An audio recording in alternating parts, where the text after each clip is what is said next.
Hello, ഇന്ന് നമുക്കൊരു spicy garlic tomato Maggi ഉണ്ടാലോ. ആദ്യം അതിന് വേണ്ടിയിട്ട് നമ്മൾ ഗാർലിക്കും ടൊമാറ്റോയും ഇതേപോലെ ചൂടാക്കി എടുക്കണം. എന്നിട്ട് ഈ തക്കാളിയുടെ തോലൊന്ന് മാറ്റിയെടുക്കണം കേട്ടോ. എന്നിട്ട് ഇത് രണ്ടും കൂടി ഒരു മിക്സിയുടെ ജാറിലിട്ടിട്ട് നല്ല പേസ്റ്റാക്കി അരച്ചെടുക്കണേ.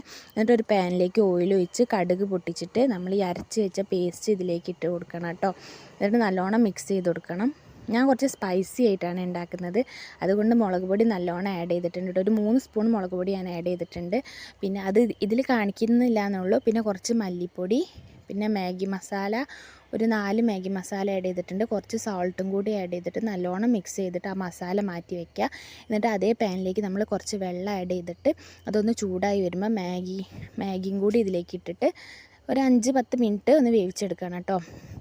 എന്നിട്ട് നമ്മൾ ആദ്യം ഉണ്ടാക്കി വെച്ചിട്ടുള്ള മസാലയിലേക്ക് വേവിച്ച് വെച്ചിട്ടുള്ള മാഗി തട്ടി കൊടുക്കുക, നല്ലോണം മിക്സ് ചെയ്ത് കൊടുക്കുക. എന്നിട്ട് നമ്മൾ കുറച്ച് മല്ലിച്ചപ്പിൻ്റെ ഇലയും കൂടെ മുകളിൽ തൂക്കിയാൽ റെഡി.